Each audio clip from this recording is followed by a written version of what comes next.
They told me to step aside before I even had the chance to open my mouth. Not because I was late, not because I was in the wrong place, but because I didn't look like someone who belonged there. And, in that moment, standing under harsh airport lights with a boarding pass clenched in my hand, I realized this wasn't just another bad day. This was about to turn into something much bigger. It happened on a Thursday evening, one of those nights when everything already feels stretched thin. Flights delayed tempers, short people staring at departure boards like they could will the numbers to change. I was flying home after a long week dressed comfortably on purpose, hoodie jeans, sneakers that had seen better days. I'd learned a long time ago that the world treats you differently when you dress down, especially when you look like me. Sometimes that's useful. Sometimes it tells you exactly who people are. The moment I stepped into the priority boarding line, I felt eyes on me. You know the look. Quick scan, quick judgment, quick conclusion. I ignored it. I always do. I pulled out my phone, checked a message, waited my turn. Simple. Then I heard it. "Hey, you, this line's not for you." The voice was sharp, practiced, confident in a way that assumed compliance. I looked up and saw him standing there in a crisp uniform, silver hair shoulders back, wearing authority like it was stitched into his jacket. He wasn't yelling, didn't need to.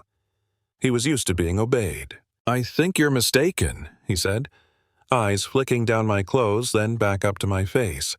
"Priority boarding is for premium passengers." I held up my boarding pass calmly. "I am a premium passenger." He didn't even really look at it, just waved it off with a half smirk. "Yeah, I've seen this before. Last-minute upgrades, gate mistakes, happens all the time." Around us, people started paying attention. You can feel when a moment shifts, when curiosity turns into tension. A young woman near the window suddenly raised her phone. A couple behind me stopped talking. "I paid for my seat," I said evenly, "same as everyone else here." That's when his tone changed. Not louder, colder. "Sir, don't make this difficult. You're holding up the process." Funny thing is, I wasn't holding up anything. He was. But facts don't matter much when someone's ego is on the line. "I'm not moving," I said, still calm. "This is my line." He exhaled through his nose, the kind of sound people make when they think they're dealing with someone beneath them. "Security," he called out loud enough for the whole gate to hear. "We've got an uncooperative passenger." There it was, the word choice. Uncooperative, not dangerous, not violent, just enough to paint me as a problem. Two security officers approached. One of them looked tired, like he'd seen too many nights like this already. "What seems to be the issue? He's trying to board priority without authorization," the man in uniform said confidently. Got aggressive when questioned. The officer looked at me. "Sir, can I see your boarding pass?" I handed it over without a word. He studied it longer than the other man had bothered to. His brow furrowed slightly. "This is valid," he said slowly. "First class, everything checks out." For a split second, I thought that would be the end of it. I really did. But pride is a dangerous thing. "Well, anyone can print a piece of paper," the uniformed man snapped. "I've been doing this a long time. I know when something's off." I could feel my jaw tighten, not in anger, but in recognition. I'd been here before, years ago. Different airport, different uniform, same assumption, same story. "Sir," I said quietly, meeting his eyes, "you're making a choice right now, just so you know." He laughed, a short, dismissive laugh. "Is that a threat?" "No," I said. "It's a warning." Eventually, after more staring, more murmuring, more phones discreetly recording, he stepped aside with a sharp nod. "Fine, bored, but I'm filing a report. I'm filing a..." I nodded back. "I'm sure you will." Once on the plane, I took my seat near the front. Leather legroom, the whole thing. I thanked the flight attendant when she offered me a drink. She looked relieved, like she was glad someone was acting normal in the middle of a weird situation. But it didn't end there. Before we even pushed back, his voice came over the intercom. "Ladies and gentlemen, a reminder that any disruptive behavior will not be tolerated.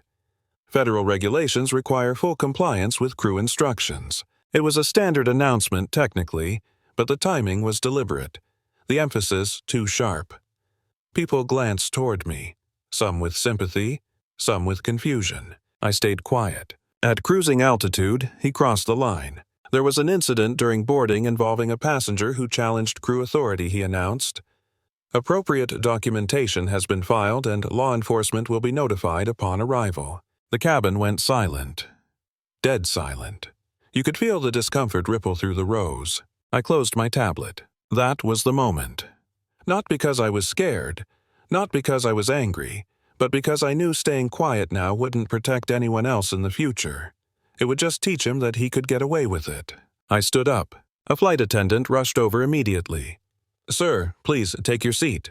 "I need to speak with the captain," I said calmly. "I can relay a message for you." I reached into my jacket and pulled out my ID. Not flashy, just honest. Corporate seal. FAA authorization. Her eyes widened. "Oh, yes," I said softly. "Oh." She stepped aside. When I reached the cockpit, the man who'd dismissed me earlier turned around mid-sentence and froze. "Captain," I said, voice steady, "I think we need to talk." He stared at me like his brain was buffering. You can't be back here." "I can," I replied. "And I am." I introduced myself, my name, my role, the company, the aircraft, his employer. Color drained from his face. "You spent the last hour humiliating a passenger," I continued, "making false accusations, abusing authority. And you did it because you thought I didn't belong." He stammered something about procedures, about experience, about misunderstandings. I shook my head. This wasn't a misunderstanding. This was a decision. Then I said the words he never expected to hear. "You're relieved of duty, effective immediately." The first officer looked between us, stunned. I turned to him. "Are you qualified to take command?" "Yes," he said barely above a whisper. "Then congratulations," I said. "You're the captain now." Applause erupted behind me. Real applause. Emotional. Cathartic. The former captain was escorted to a seat in the back, his authority gone in seconds. Phones were out openly now. No one cared about hiding it anymore. We landed without incident. By the time we reached the gate, the videos were already everywhere. Different angles, different voices, same story. In the weeks that followed, investigations happened. Policies changed. People were fired. Others were promoted. Training programs were rewritten. Not because of me alone, but because moments like that don't exist in isolation. They're patterns. And patterns deserve consequences. Here's the part that makes people uncomfortable. I didn't win because I was powerful. I was powerful long before that flight. I won because I stayed composed when someone expected me to explode. Because I let him reveal himself fully on camera in front of witnesses. And because sometimes the most satisfying justice isn't loud, it's undeniable. So here's my question to you. Have you ever watched someone be judged before they were known? Have you ever stayed quiet when you should have spoken up, or spoken up when it cost you something? Drop a comment and tell me what you think. Was this justice, or was it too harsh? And if you were standing there that night, phone in your hand, would you have done anything differently?